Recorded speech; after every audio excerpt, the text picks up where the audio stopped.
When your day ends, our day begins. For real insight, And there's been over 100 missiles that have come towards Israel today alone. Expert analysis. Would you resign, We sir? are challenging that. Let's deal with that when we get there. the fair and balanced commentary, For the news you need. and the clarity you want.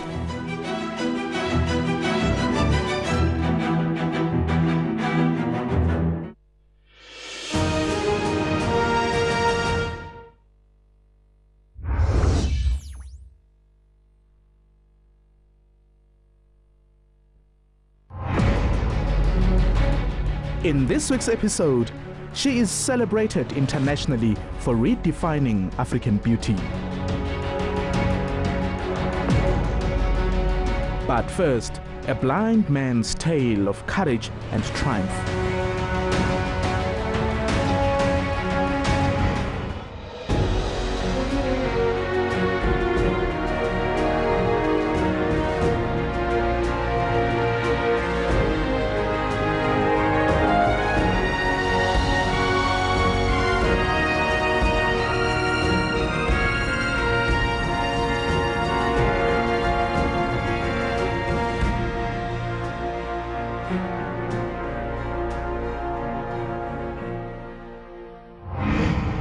Hello and welcome.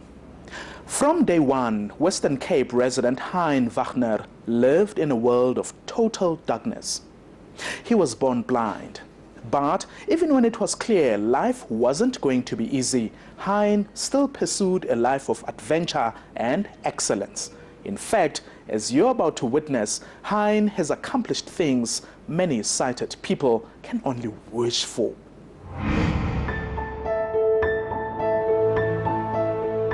In 1972, a Cape Town couple eagerly awaited their second baby boy. Later that year, their bundle of joy arrived, bringing excitement to the Wagners. It was a fantastic moment. I mean, when you have a newborn, you know, it's great. And yes, and he was like any normal child, and great to have a new baby in the house. Little Hein grew up normally. But when he reached his second month, his parents became concerned. We sort of realized that there was something wrong with the eyes. When you sort of dangle things in front of an infant, the eyes normally follow. And his eyes just sort of rolled around and didn't sort of focus on anything. A Cape Town eye specialist advised the couple to take their son to a Gauteng hospital. Experts at the Johannesburg facility discovered a shattering reality. The little boy was born blind.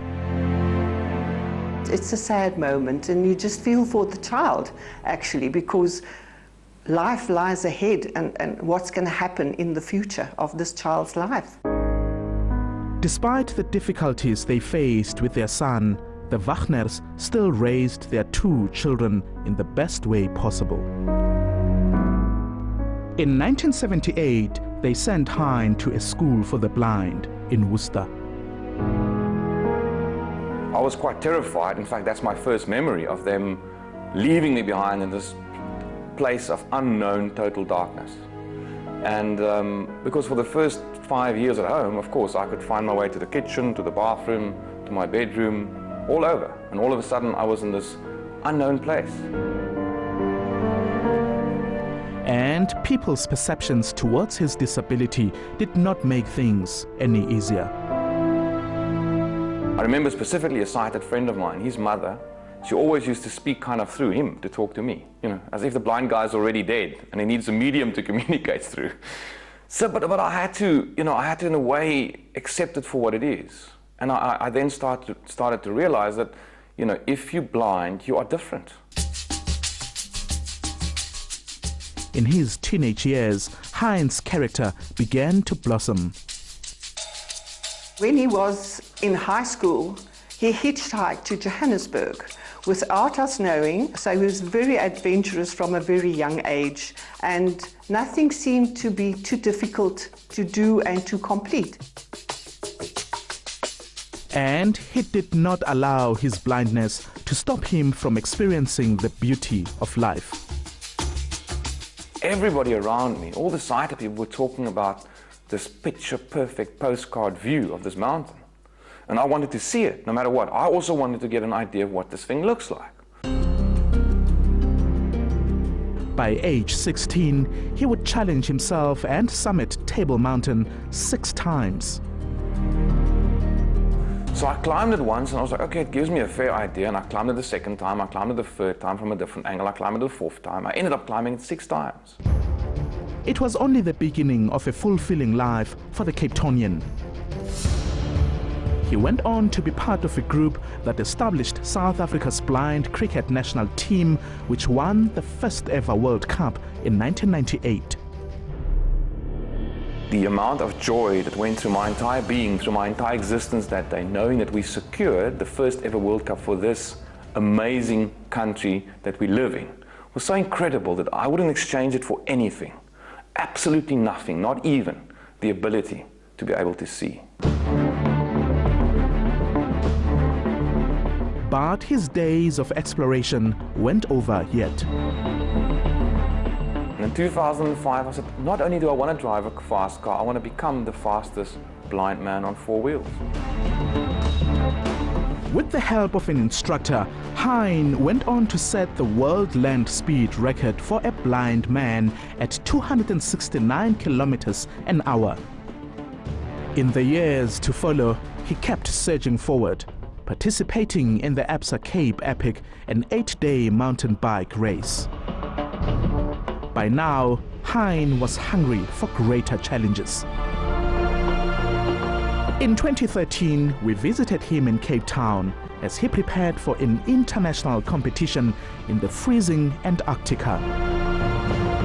It was hard to imagine how he would be able to finish the full Ironman, a race that intimidates even sighted professionals. But Hein proved once again a strong mental attitude will take any individual to heights that are unthinkable. Sometimes I wonder whether Hein's really blind, because he's just like any other guy, and often he'd just walk around in the house and you would almost not realize that he's blind. But I think he's a fantastic example of how he can overcome against all odds the challenge that he has. And he does so wonderfully.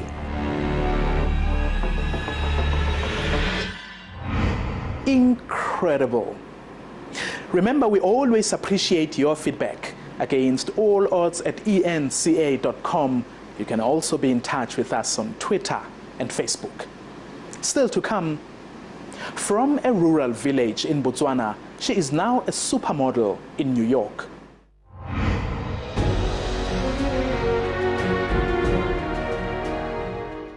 Not everything from the Med lives up to expectation. Hey, Kukla, you want to see my fish? Rather, come to Ocean Basket and share in all the best flavors of the Mediterranean. Enjoy a succulent fillet of Dorado and 6-prince prawns served with our creamy Mediterranean sauce for only 69 Rand. The Mediterranean Feast, only at Ocean Basket.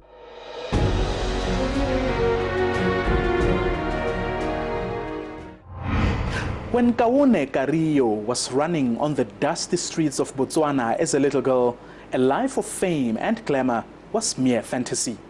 Today, she's an internationally celebrated model living in New York. What makes Kaone's success unique is the fact that she doesn't fit the mold of what is considered a conventional model. This is her story.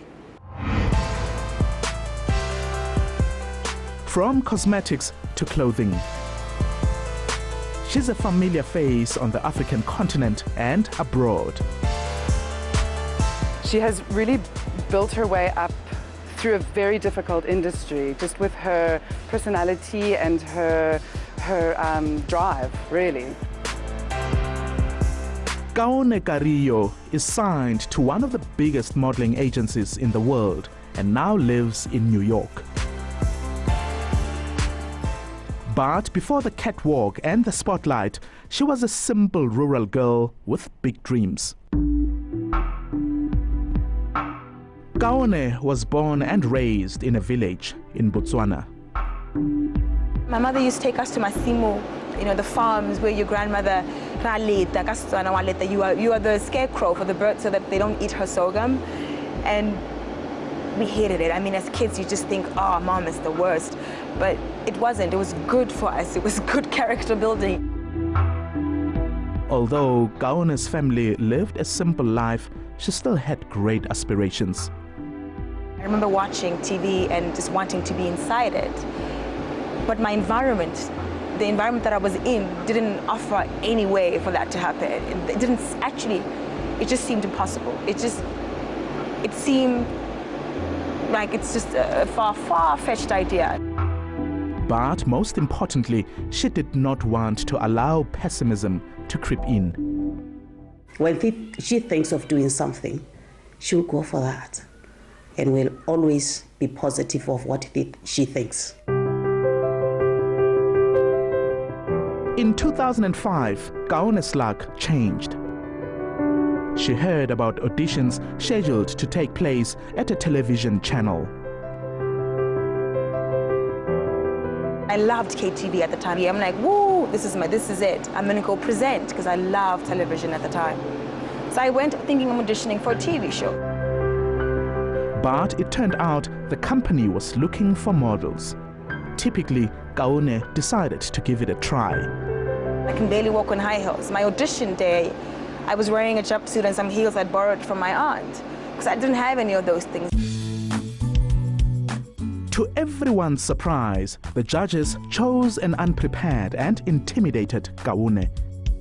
The girl from a little-known village officially became the Nokia face of Africa.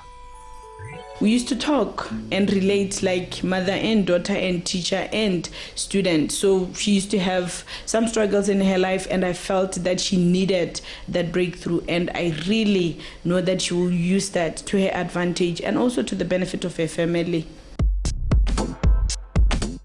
And she did.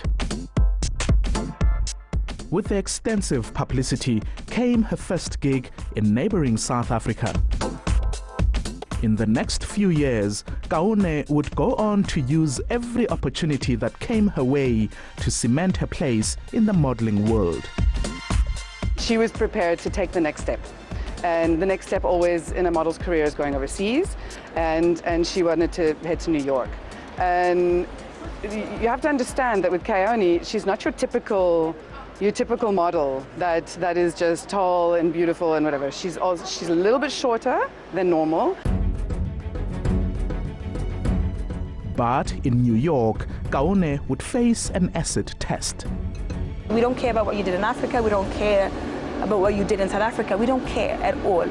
What we care about is what you're doing in New York. And what we care about is what is your next chapter.